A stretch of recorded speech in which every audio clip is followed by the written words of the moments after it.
All right, everybody. Good evening and welcome to, I believe, our first edition this semester of our Stories of Success seminar series. We had a couple of very successful ones last semester, and I think we're kicking things off exactly the way that we should this semester with an excellent speaker.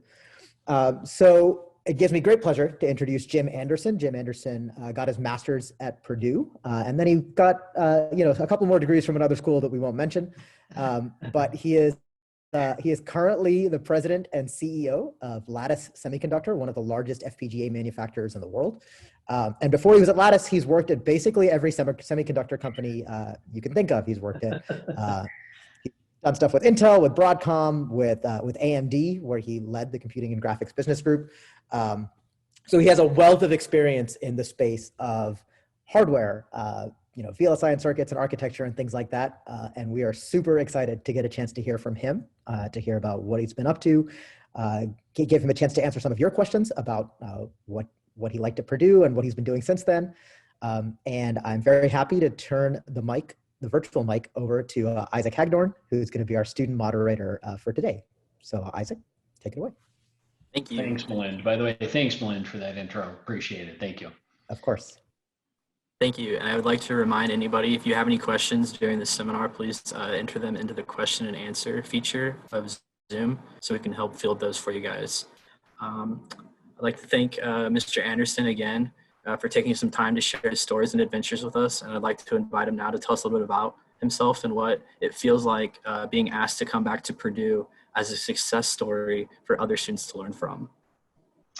Well, what it feels like being asked to come back is I'm certainly humbled and really feel real gratitude about being asked back. I really appreciate it. I wish I could be there in person to see everybody in person. Doing it virtual isn't quite the same, and I'd love to be back on campus in person, but I guess we'll do it virtually. So yeah, definitely glad to talk to everybody today. Please feel free to ask whatever questions are on your mind. I would have planned to be on campus anyway.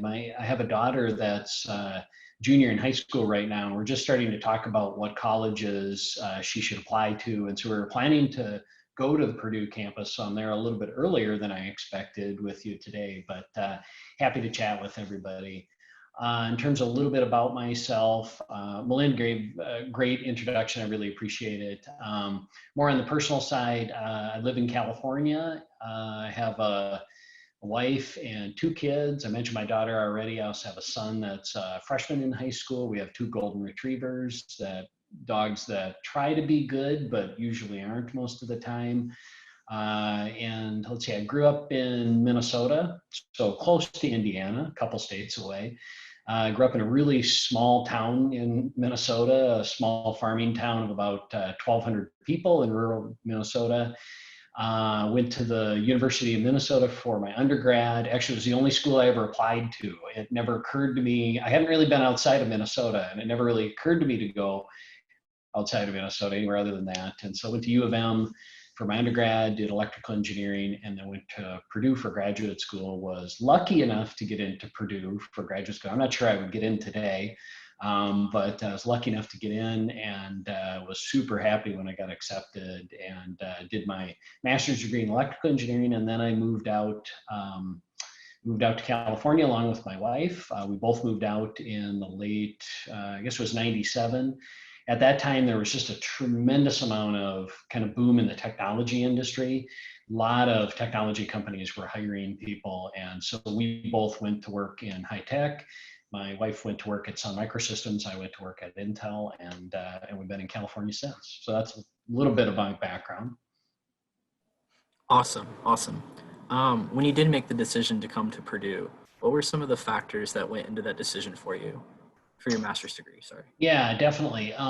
So first of all, I knew that it was just an awesome engineering school, right? It has a great reputation, and it's really known especially for having a fantastic engineering program, all disciplines. And I knew that electrical engineering, which was the discipline I was going to, was really well known at Purdue and had a great reputation as well. And then part of it also was, frankly, I hadn't really been out of Minnesota. I'm kind of embarrassed to say this, but I really hadn't been out of Minnesota much. And so I was trying to get out of Minnesota. And to me, Indiana seem like a really exotic place. And so it may not seem like that to everybody, but to somebody from Minnesota, that seemed like a long ways away. And so I love the school. I love the fact that it had history around. It had a lot of astronauts that were alumni. I wasn't planning to be an astronaut, but I thought that sounded pretty cool. And so I just knew it was a great engineering school, and I was really happy when I got in. Sorry, great stuff. Do you have any favorite memories or favorite traditions from Purdue, from your time at Purdue here? Yeah, lots of favorite memories when I think back to my time at Purdue. Actually, most of my memories are around people. And the people that I met at Purdue, met just great professors, great staff at Purdue, and then the other students that I met, basically the people in my classes, the people that I ended up having study groups with, just fantastic people, really creative, incredibly smart people, and just really super nice people. And got to know a lot of great people, and a lot of those people that I was in the same class with have remained lifelong friends. And so I'm still in contact with a lot of people from that I went to school with at Purdue, and I consider them just lifelong friends. And so the people are, and the people that I met are really the best experience that I had at Purdue. I think you asked about traditions. One of the traditions that stands out to me was at least around the football. So I remember being amazed, like, when there was a home game for football, there would be people that would show up like a week ahead of time and with RVs and campers and basically tailgate for a week before the home game. And to me, that seemed like, wow, these are some dedicated fans, right? And then the day of the home football game, like entire campus would be completely mobbed by, alumni, students, all sorts of fans. And so I just remember the football being a big deal at Purdue, and I had a great time with that. Awesome. Did you have any favorite places that you would like to study, or any places that really stuck out to you as places for, I lost my train of thought, just to study, I guess. The study. Yeah, I'm kind of embarrassed to say this, or this may be a really disappointing answer to this question, but frankly, myself and most of my co-students, we didn't really get out of the engineering building that often, which I'm kind of sorry to admit. But between the classes were pretty hard, the homework, the lab work. When we would hang out, it was mostly in one of the engineering buildings, or we might escape to Harry's chocolate shop maybe every once in a while. But other than that, it was mostly studied in the engineering building. Awesome. Whenever you were at college, I'm sure you faced some pretty big struggles. What was one of the biggest struggles that you did face, and how did you overcome it? At when I was in college. Yeah, during your master's degree here. Yeah, I think one of my biggest challenges was, and Malind was asking me this just a few minutes ago, is when I did graduate school, or my master's degree, I did the thesis option. And so it was hard to balance both trying to make progress on my thesis, my research, but then also trying to make progress on the classes too. So keep up on the classes and do the research. And I was paying my way through graduate school, so I needed the RA salary to live on, and so it was I didn't have any money, so it was actually very much in debt, and so it was trying to make enough to live on, do my research, and still manage to stay up in my classes as well. And balancing all that was pretty intense, I remember. So. Speaking of classes, did you have any favorite classes or least favorite classes while you were here at Purdue? Yeah, I would say actually my favorite and my least favorite class were exactly the same class, and it's EE 547. And I don't know if I think that class is still offered.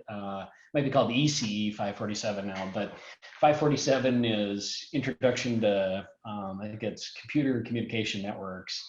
basically computer networking. And that was, yeah, it was both my favorite and least favorite. It was, it was in, I took it in my first semester at Purdue. And the reason it was my favorite class was because it was the hardest class I had ever taken up to that point in my life. It was the hardest class I had ever taken. And so it was incredibly challenging. And I liked that part about it.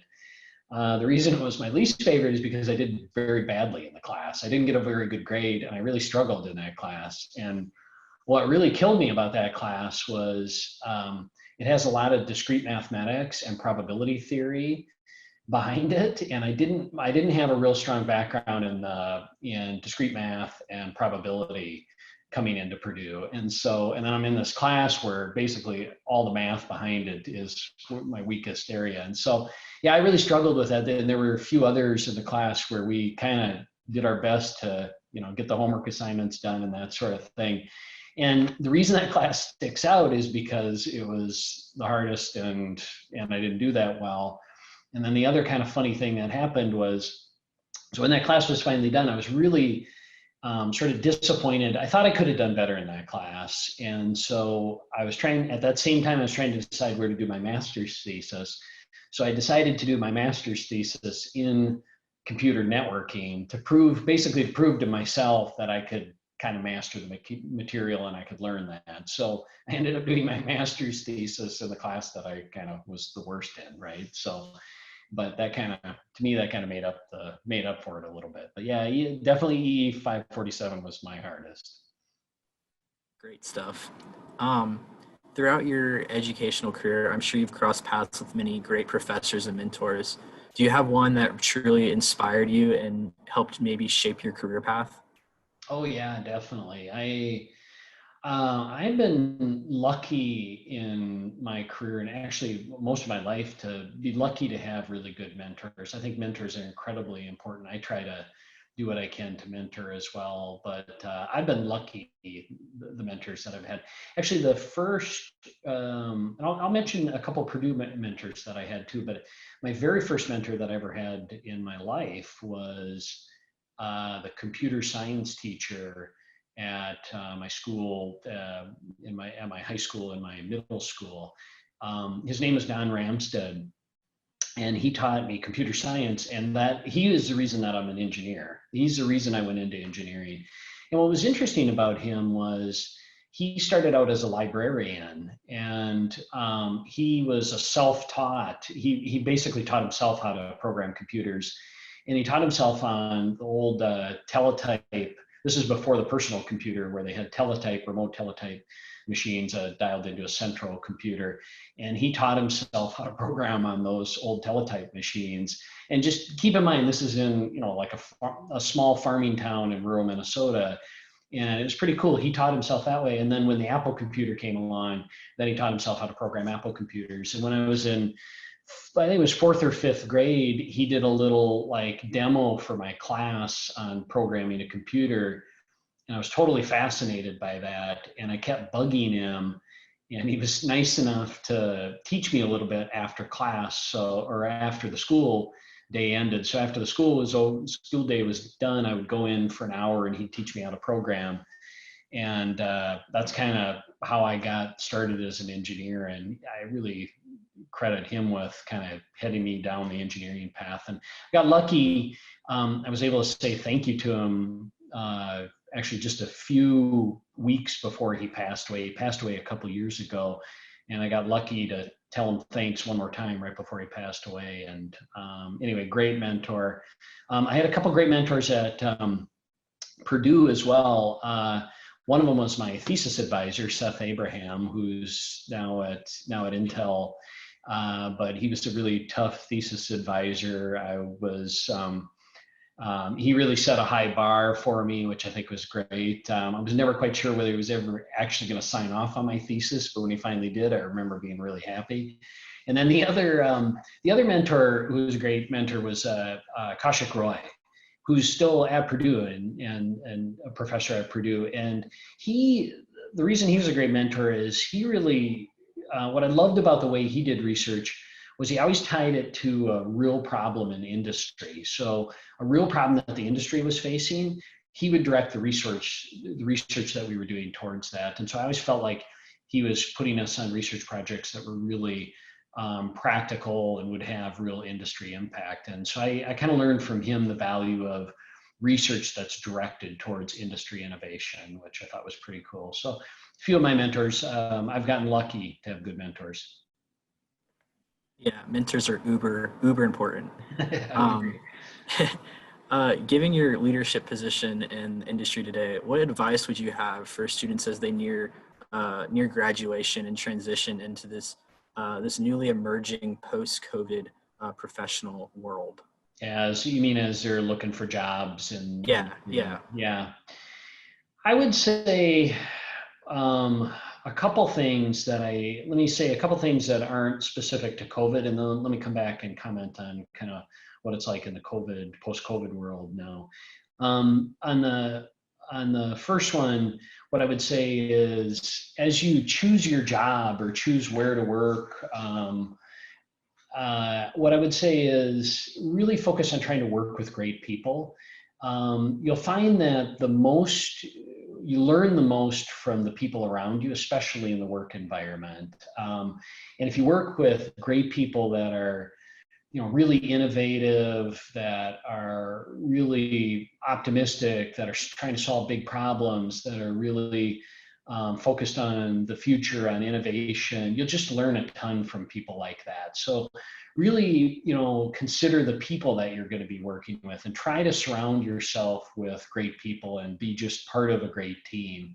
And I would say that's even more important than, a lot of times people will focus on the company that they work for, hey, am I working for a company with a big brand name and that sort of thing. But I think it's more important the people that you end up working with, because you really learn a lot from your coworkers. And then the second thing I would say is don't shy away from big problems. I sometimes see people where they're kind of scared to, if there's a big challenge or a messy problem, they kind of shy away from that. But what I've found in my own experience is often that's the biggest opportunity to have really positive impact.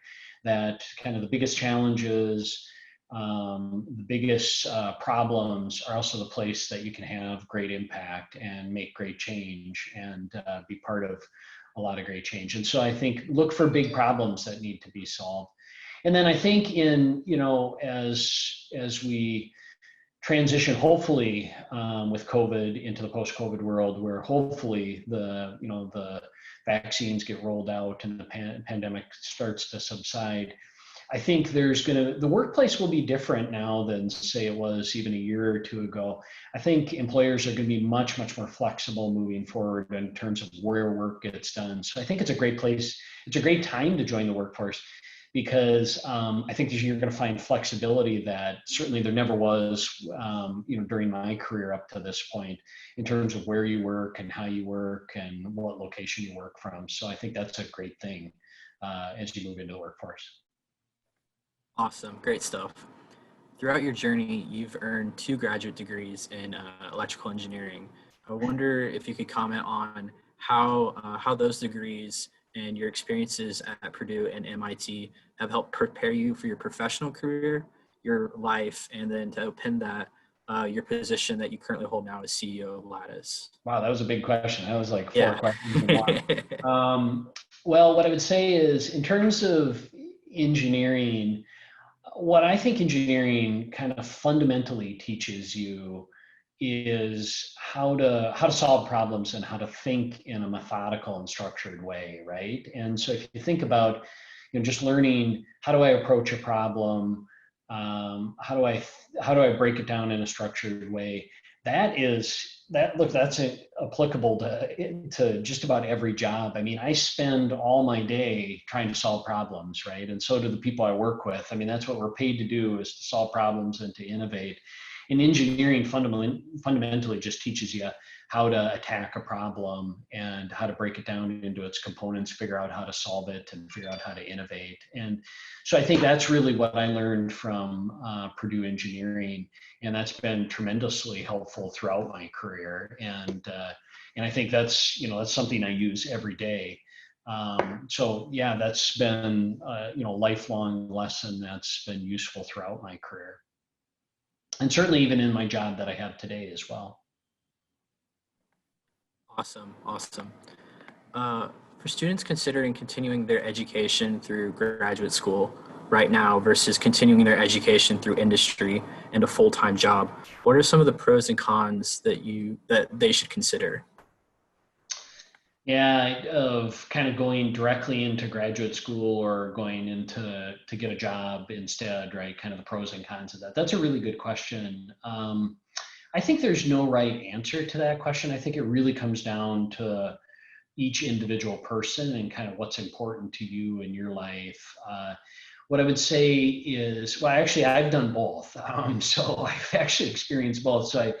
After I finished my undergrad, I went directly into graduate school at Purdue, but then I went to work. And then after a few years, I decided to go back to graduate school. So I guess I've done it both ways. What I would say is on the pro of going, as you finish your undergrad, going directly into graduate school, the big pro of that is that it's probably the easiest time in your life to do graduate school. Your mind is already geared in the academic mindset. Frankly, your life is probably less complicated than it's going to be moving forward.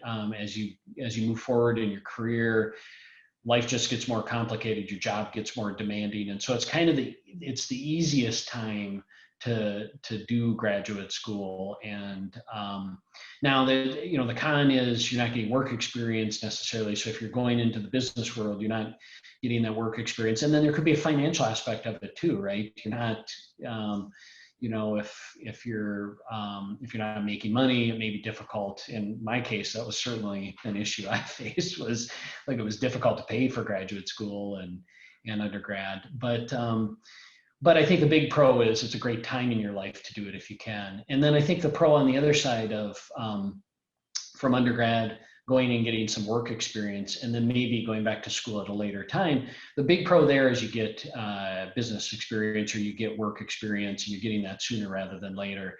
And if you're going to spend your career in industry versus academia, getting work experience as soon as possible is that's a good thing. And I think the con is that life has a way of getting complicated. Your career will start to get demanding, and it's just I've seen a lot of people that start their job, go to work, and with the intention of going back to graduate school, that just never get back because life gets complicated, right? And so it gets harder the longer you wait to go back. But so I think those are the pros and cons. I would say if what would be the advice I'll give to my daughter? So my daughter will be going to undergrad soon. When she finishes her undergrad, I'll tell her to probably just go do certainly the master's degree, go do the graduate school sooner rather than later, just because it's easier at that point in your life, earlier in your life. So that'd be my 2 cents if it's helpful. But it's really up to each individual person. Awesome, great stuff. Kind of continuing that a little bit, you kind of mentioned it. I was wondering if you go a little bit deeper. Kind of when you're moving from each phase of your professional career to the next, how did you make those decisions in choosing your particular path? Did you have like a guiding force? Yeah, that's a good question. I think if I look back at my career, really since Purdue, it had really 2 parts to it. The first part of my career was engineering. I was very focused on being a good engineer. And then the second part of my career was I kind of shifted towards more of a business focus in the second part of my career. And so the first part of my career, and really, I mentioned that mentor, Don Ramstead, that got me down the engineering path. So I always wanted to be an engineer. I still consider myself an engineer. And so after Purdue, I went to be an engineer, and I did computer architecture at Intel for Pentium and all sorts of other chips. And I loved what I was doing. It was super challenging work, and it was at a great time in the industry. But what kind of made me pivot, and I was kind of in my late 20s, kind of when I was about 28 years old. So I was having a great time being an engineer, but I noticed that when decisions were made by the company on which products to put on the roadmap or which products to develop, which products to spend resources or investment on, And I noticed that those decisions weren't just made based on technical or engineering decisions. A lot of times they were made based on business factors. And I realized that I wanted to have influence on where the company invested its money, which projects it was going to go build. And I realized the only way I would have more influence on that is if I gained the business experience as well.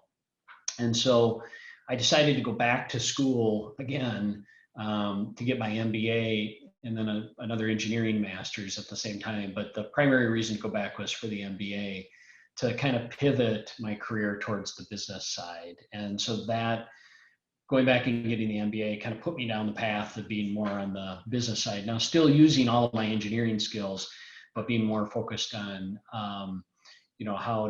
where the company was investing and what were the best products or markets to be invested in. And then during the MBA program that I was in, actually they had things like we're doing today, where you would get to ask questions. You get to meet people that were running businesses and ask them questions. And I would attend those all the time. And like you are today, asking people questions, I realized that what I wanted to do eventually was to run a business. And so after I got my MBA, I tried to get as much experience as I could across lots of different functions like marketing and sales, et cetera, to kind of prepare to run a business someday. And so that was kind of my goal coming out of MBA school.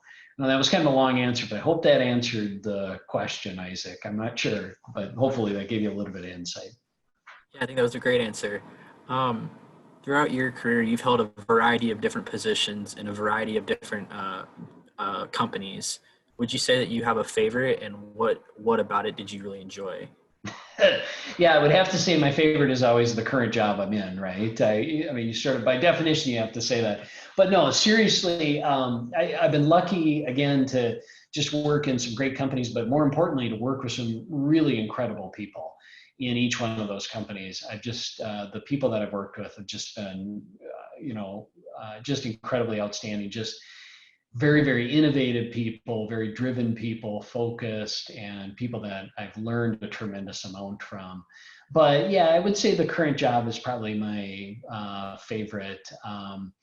I love my job right now because I get to work across so many different disciplines. In one day, I'll be talking with the engineering team about, hey, what's the next great product we should go build? And then talking to the sales team about how we are working with our customers to convince them to use those products down the line. Talk to the marketing team about how we're spreading the word about our products and marketing our products. Talking to our human resources team about how to make sure our employees are healthy and happy and are healthy, especially in COVID-19. Talking to our supply chain team about how to make sure they make enough products for all the demand that we have right now. So I love my job right now because I get to do so many different things every day. So current role would have to be my favorite. Awesome, thank you. Something that's commonplace to engineering is making decisions. In general, how do you approach making tough decisions? Yeah, I would say that if it's a decision around a problem, to start with, if there's a problem and we need to make a decision, one of the things I start with is to always make sure I understand the root cause of the problem, to get to the underlying systemic issue, to make sure that I understand the root of the problem. That's number one. And then number two is to make sure I understand all the options, to make sure I lay out the full range of potential options. And then the kind of third step is, then you gather the data that pushes you, that measures the different options and can help illuminate which is the right choice. And then the last part is the hardest, which is actually making the decision. But that, one of the things to keep in mind is to always be as objective as possible and as dispassionate as possible, and make sure that you are making the decision without any biases or hidden biases. Everybody has hidden biases, and the best decisions are based on good analysis and good data. and not letting personal biases into that decision. And so, being really objective, and a lot of people struggle with that. I've seen that. A lot of people struggle to be objective when they're making decisions, but that's probably the key at the very end, is to make sure you're objective. Awesome. Another thing that's commonplace to engineering is definition of success, as I'm sure we're all accustomed to: technical needs, diagrams, and charts. Yeah. In general, I guess more towards your professional career and also your life, how would you choose to define success?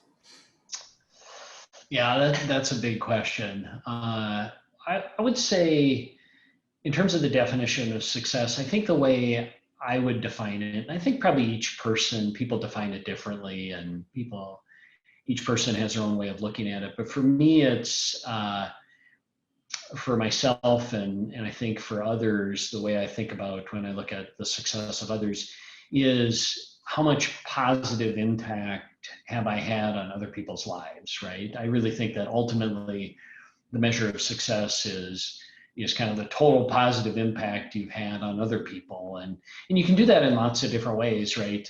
You could invent a great technology and that makes people's lives better, and that has a tremendous positive impact on people. You could, you could write a great song or a great poem, or a great piece of artwork that makes people happy or that makes people think, and that's a positive impact. Or, in my case, in my current job, what I try to be is I try to be a really good leader, right? A really good leader for the people in my team, to have good integrity, to be inspirational, etc. And again, to have a positive impact in people's lives. And so I really think ultimately it's about having a positive role in other people's lives. Great stuff.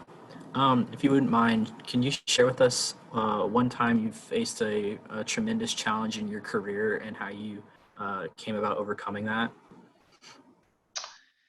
Yeah, I would say probably one of the hardest things I ever faced in my career was actually shortly, I had just become a new general manager. And so general manager is, in a bigger company, a general manager is somebody that's responsible for a part of the business, a product line or a set of product lines, and has responsibility for the profit and loss of that business, and usually has multiple different functions like engineering, marketing, and maybe sales reporting to them. Anyway, I had just become a general manager, and it was kind of the thing that I had always wanted to do. I'd always wanted to manage a business. But shortly after I became the general manager, it became clear that one of the development sites that we had at one of our locations, that we had to shut it down. There just wasn't there was no good business reason for continuing to have a development site there. And so unfortunately I had to go to that site, and I had to stand up in front of, there's about 50 employees. I had to stand up in front of the employees and explain why we had to close the site, and that people were going to lose their jobs. And that was probably the hardest thing I did in my career. And that experience really stuck with me. It really taught me a lot of things, but it definitely taught me that business decisions definitely have ramifications on real people's lives, and to always make sure that as we make decisions that we factor in the impact that it has to people's lives as well. And so I think that that experience definitely stuck with me. It was one of the hardest ones. Not a fun experience, but definitely learned a lot from it. Awesome, thank you. In such a demanding field as engineering is, how do you balance, your demands from your job with your, what's the word? With your responsibilities to your family and also your personal life? Yes, good question. I'm not sure I do that good of a job, frankly. I think my family would say that I'm not particularly good at that. I can tell you the couple things that I do try to do is in terms of balancing time with the family. Look, I think at the end of the day, it's a matter of priorities, and just like you have to be disciplined about other parts of your life, you have to be disciplined about making sure you spend time with your family. And so one of the things that I do is every week, and mostly on the weekends, I try to make sure that I spend quality time individually with each person in my family. So one-on-one time. So, and not like, a half an hour watching TV together, but, like multiple hours, like 2 or 3 hours with my daughter surfing, for instance. She loves to surf. And so, going out surfing with her, or she's been learning how to drive a car, spending time bike riding with my son, and spending time with my wife as well. And we do family activities, but making sure I spend one-on-one time, because that's the kind of highest quality time. I even make sure I spend time with the dogs, right? But they're lowest on the priority level, just to be clear. But that's how I kind of make sure that I'm keeping the connection with the family. The other thing I would say, though, because you mentioned personal balance as well, I'm a big believer in that. That is really important too. Is you gotta make sure you're taking time for yourself as well. And a couple of things that I do is I get up pretty early in the morning, but the first two things that I do is, number one is I read for about an hour every morning. So for the first hour of the day, I just read, and business news, technical news, make sure that I allocate 1 hour just to read and make sure that I'm up to date on everything. And then the second hour is exercise. I spend an hour exercising every morning. And I think those 2 hours early in the day, it's important that I do those at the beginning of the day, because if I waited the end of the day, it wouldn't happen. Or if I tried to do it in the middle, because once the workday starts, it just gets crazy and there's lots of things to get done. And so I think make sure that you're prioritizing yourself as well, whether that's exercise or whatever else is important to you personally, so that you're maintaining balance in your life. And so that's how I try to do it. Awesome. Given all your experience, what is one thing, either from your professional career or your educational career, that you wish you would have known coming out of college? There's probably you said one thing. I could probably write like 100 things coming out of college that I wish I had known. I think probably, if I think about it as college, like whether it was undergrad or graduate school, I think the one thing would be, and I know this will sound kind of soft and squishy, but I wish I would have kind of enjoyed the experience more along the way. It's kind of like the old adage, smell the roses along the way. I think I was a pretty goal-oriented person and pretty focused on, the classes and the lab work and the homework and getting all that stuff done, that I wish I would have just spent even a little bit more time enjoying the experience along the way. I met so many great people, and I spent, really some great time with some really great people, but I wish I would have even, sort of spent more time on that and enjoyed the experience a little bit more, because frankly, it goes by quick. And, before you know it, you're 2 decades out of school and you're talking to people that are still in school, right? And so, that experience is a great time in your life. Just, really enjoy it and take the time to make sure you enjoy the full experience. Thank you. The title of our series is Stories of Success. How would you say that the idea of lifelong learning, that which you have demonstrated clearly throughout your career, has played in your story of success? Well, I think that's incredibly important. I don't know how to say, strongly enough how important lifelong learning is. I mean, that is, yeah.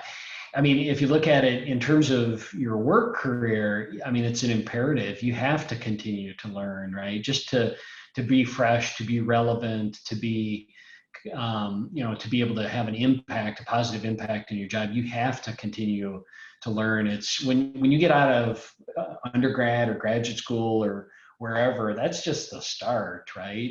I mean, you got to continue to learn, and it's even sometimes a little harder because, when you're in school, it's structured, right? You take classes, you learn kind of naturally through the structure. When you get into your job, you'll learn things naturally through your job, but you have to make sure you have discipline about going above and beyond that and making sure you stay fresh in your field, training, or just, things like reading, like I mentioned. And then I think even beyond your work, like I think learning is just, for me, it's fun, it's engaging. And so I love to learn things that have absolutely nothing to do with my work, right? But I'm always got something new that I'm trying to learn. Kind of, you can call it a hobby or an outside interest or whatever, but you should always have something outside of work that you're passionate about, that you're learning, a new skill, whatever. Because just learning, look, it just keeps your mind sharp. It keeps you invigorated. I think it's incredibly important. Awesome, awesome. When Lattice is picking new hires, especially hires coming out of college, what features of a candidate do you tend to emphasize? Yeah, I think there's some hard features and some soft ones, right? And I think in terms of soft skills, we're always looking for, people that are, optimistic, that are, obviously self-starters, kind of gung-ho, that are excited about the work that we do. We do work in things like artificial intelligence and security, for like internet security, platform security, robotics, data center servers. And so we want people that are excited about the type of work that we do, and are passionate about that. So we're looking for people that are passionate about the kind of things that we build. And then definitely, look, most of our jobs are technical jobs, right? Even our people that are in business roles, most of them have technical background. And so certainly looking for people that have the, good engineering background, that have, done well in their coursework or had great projects that they did, so really good, strong track record of technical background. So those are kind of the key things that we're looking for. Awesome. Do you have any tips for networking professionally for college students? Yeah, I would say a couple things is, use, first of all, whoever you already know, right? Either you or people that you know probably have all sorts of connections to people in industry already, right? And so utilize the people in your natural network already.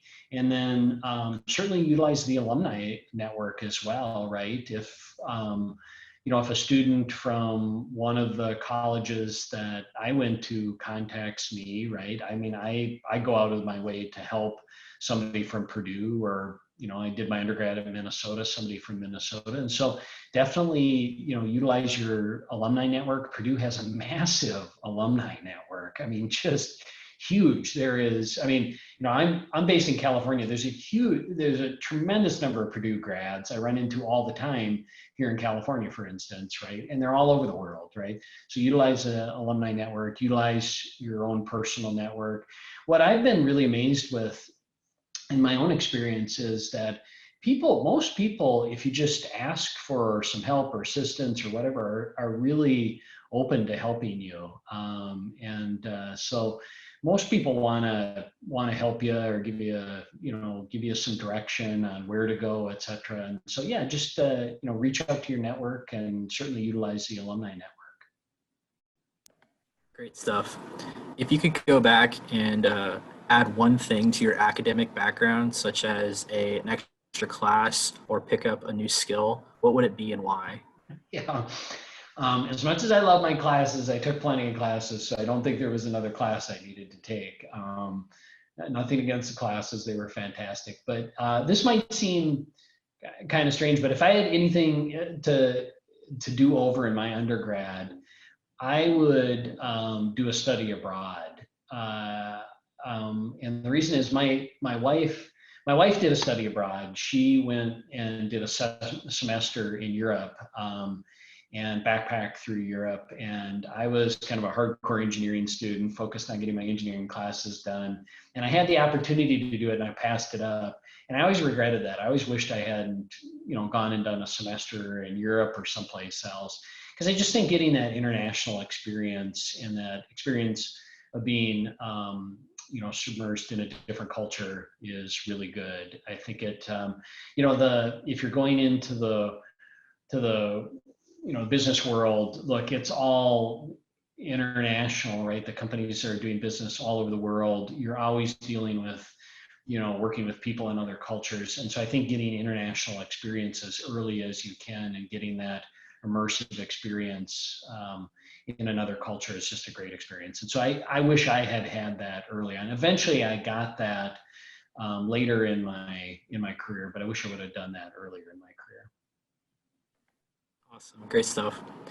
During your time at Purdue, did you ever suffer from imposter syndrome? What I don't imposter. I don't know what imposter syndrome is. What is you might Isaac? You might have to help me with I that. believe, based off what I know, it is whenever you are whenever you associate your achievements to the fear of being a failure, I believe. Oh, if you mean just feeling like, man, can I really should I be here, right? Am I good enough to be here? I think that's what you're talking about. Oh yeah, I felt like that all the time. I mean, you know, again, I grew up in like this little tiny town in Minnesota, right? We didn't, there's no stoplight. I mean, we had stop signs. That was it, right? But it was a tiny town. And so, yeah, through my undergrad and into graduate school, I always questioned, wow, what am I doing here? Am I smart enough to be here? Am I good enough?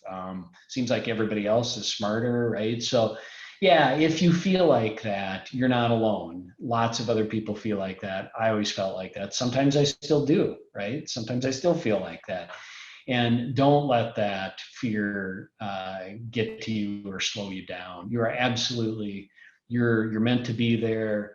You deserve to be there. Do your very best. Always give 110%, etc. Don't ever let that fear get in the way of doing your best.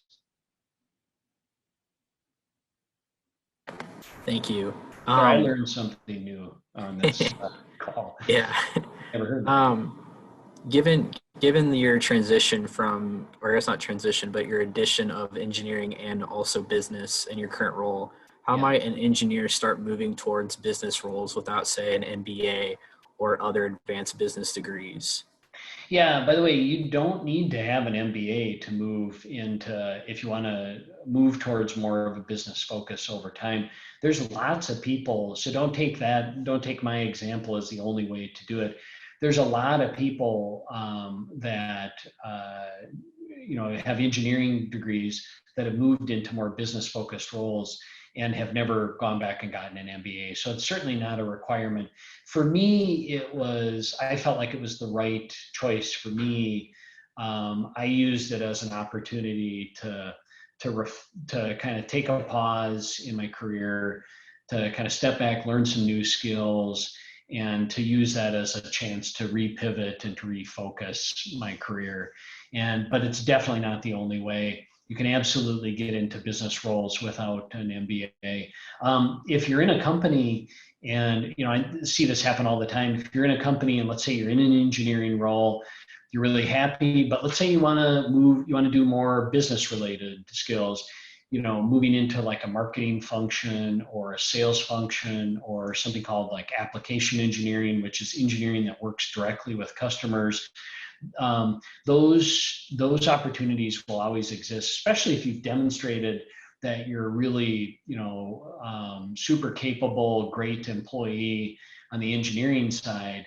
Definitely your company will be open to giving you opportunities to demonstrate being great on the business side as well. And I've never been in a company where people weren't open-minded about people in the engineering role moving into business roles over time. And I think you just make sure, at the right time, talk with your manager about that, make sure that the company knows that you want to move to that over time. And in my experience, they'll be helpful in figuring out a good way to give you those opportunities over time.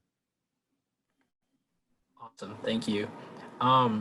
You've lived a lot of places and you've held a lot of different positions in a lot of different geographical locations, or I guess not positions, but you've had a lot of experiences in a lot of different geographical locations. What has been your favorite thus far? Well, I loved every place I ever lived for different reasons, right? I loved West Lafayette while I was there. There was a great jazz bar that my wife and I used to go to in downtown Lafayette. We used to go there all the time on Friday and Saturday nights and listen to jazz. I don't know if it's still there, but it was just a really well-known jazz bar in all of India. It was well-known in all of Indiana or even further away. So I loved my time in West Lafayette. I loved the time that I was in Minneapolis for U of M. I loved my time in Boston while I was there. I don't know. I think every person or every place that you live has its own, great things about it. I love California. I love to be able to drive, a few hours one direction and be skiing and drive the other direction and be on the ocean and surfing and whatever. There's a lot of traffic in California. That's a big downside, right? But every place has its special things. So I've loved every place I've lived for different reasons. Awesome. Question from the chat. What was the name of the jazz bar? I think it was called Knickerbockers or it was I'm trying to remember the street it was on. It was downtown Lafayette. Or no, Knickerbockers was the place. Is Knickerbocker still around? Or is Knickerbocker the place that had the pool hall? There was a place you could shoot pool too. Trying to remember I can't remember the name of the jazz bar downtown. It was well known so I don't know if it's still there, but it was really well known at that time. I've been informed that the bar is still there. Okay. From the chat. Good. Okay. As a leader in the industry of, I guess, technology, do you have any projections for the future of the industry, and what is something that a undergrad or a graduate student should be doing right now to better prepare themselves for this future that you may see? Yeah, so I would say, first of all, in the future of the technology industry, it's never been better. I mean, the amount of innovation is just incredible. I mean, I thought when I joined the industry back in the 90s, I thought there was innovation, but it just continues to accelerate. I mean, the amount of innovation that's going into, artificial intelligence, machine learning, whether that's in the data center or doing inference and AI at the edge of the network. And we're seeing applications for computing technology and things like edge computing and AI in just all sorts of places that we never saw applications before, right? I mentioned earlier industrial automation and robotics, industrial safety. We're seeing in agriculture, things getting, adopted in terms of smart agriculture and technology. I mean, we're just seeing an explosive growth of technology in all sorts of different industries. And so now I think the future of the tech industry is just great, right? And then I think in terms of the second part of the question, Isaac, was just what to do to kind of get prepared for that. Was that the second part of the question? Yes. Yeah, I would say, look, finish your degree and then join as quick as you can, right? Pick the engineering degree that you're most passionate about, and then join the company or the part of the industry that you have the greatest passion about, that you're fundamentally really excited about, and join as soon as you can. It's a lot of fun. We're doing cool things. Awesome. When you were at Purdue and or MIT and or Minnesota, did you ever find that college would get overwhelming, and how did you overcome this? Yeah, I was overwhelmed many times. I shared remember I shared the example of EE at Purdue, EE 547. That course just kicked my butt, right? So I was totally overwhelmed by that class. I would say the thing that helps the most is, try to get a study group, or try to get 2 or 3 or 5 different friends of yours that are taking the same class. Because look, I promise you, if you're feeling overwhelmed, there are lots of other people feeling that way as well. You are not alone.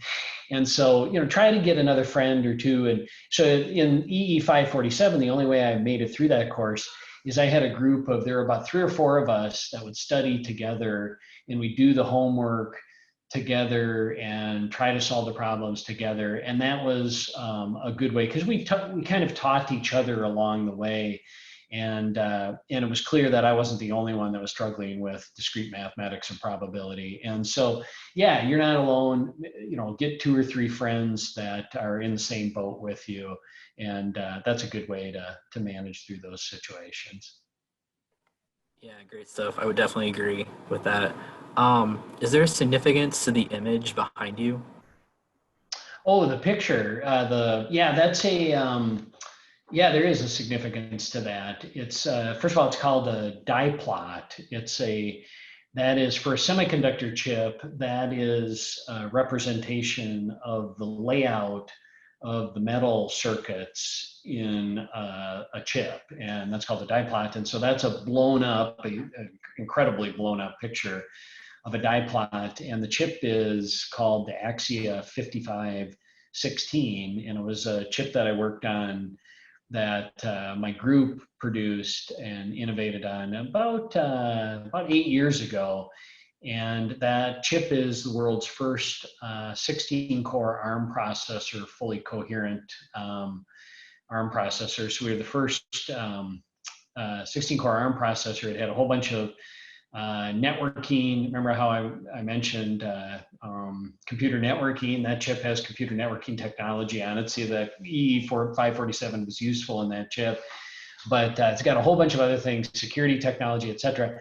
But that chip goes into LTE base stations. So if you're using a mobile phone today, when you use the mobile phone and it connects to the cell phone tower, that chip is in the electronics at the bottom of the cell phone tower, and that chip is routing your traffic. And that chip does most of the traffic routing in the world, certainly in North America, Europe, and a good part of Asia. That chip is doing most of the routing through the cellular network. So it's I've done a lot of chips in my life. That's one of the chips that I'm most proud of. And the team, actually, one of the things I'm most proud of along with that is that the team that I worked on with that chip was just fantastic. It was one of my favorite teams ever. So anyway, yeah, a lot of significance to that. Plus, it just kind of it's got nice colors and it looks good too. Awesome. During your time at Minnesota, Purdue, and MIT, were you involved in any clubs, and did any of them have a big impact on you? Yeah, I was definitely involved in clubs, and some were formal, some were informal. So, for instance, at MIT, I was on the intramural hockey team. Growing up in Minnesota, I learned how to play hockey, and so I was on the intramural hockey team, which we didn't take ourselves too seriously, and frankly, we're not very good, but we had fun. And then at Minnesota, I was on one of the kind of the engineering societies that would promote engineering education, and like we would go to local schools and like go into local like high schools or middle schools and talk about why it was good to be an engineer. And so I did a little bit of that. And so, yeah, I always tried to be involved in something that was beyond just the coursework. So, and I would encourage you it doesn't really matter what club or activity, but try to do something beyond just the coursework. Again, try to, make sure you're enjoying the whole experience. Awesome. Our final question for the night is, what was one final piece of advice that you'd like to give the students in our virtual room today? Well, I think it would be almost exactly what I just said, which is, look, it's college or graduate school. It's more than just the coursework, right? So yeah, the coursework's important, and yeah, that absorbs a lot of your time, but make sure you get the whole experience, right? It's make sure you're really enjoying the people that you're there with. Part of the experience is just all the great friends you meet, and those have really become lifelong friends. My people, my students that I met at Purdue have become lifelong friends, and we're still in contact. And so that's one of the best parts of the experience. So just make sure you enjoy the whole experience. Thank you very much. Yep. All right. Well, thank you, Isaac, for being a wonderful moderator, and thank you, Jim. I can't thank you enough for taking the time to chat with us today and to really talk through your experiences at Purdue, your experiences since leaving Purdue, and I think dispense a bunch of fantastic advice. EC is really lucky to have you as an alum. And I thank all of the attendees today for joining and asking great questions that prompted such a nice discussion. I want to remind everybody that we will have more of these opportunities throughout the semester, and I hope to see you then, and I hope they all live up to this one. All right, thank you, and hopefully I'll see you on campus sometime soon. I hope I can visit soon. We look forward to it. All right, thanks for the time. Thanks, Jim.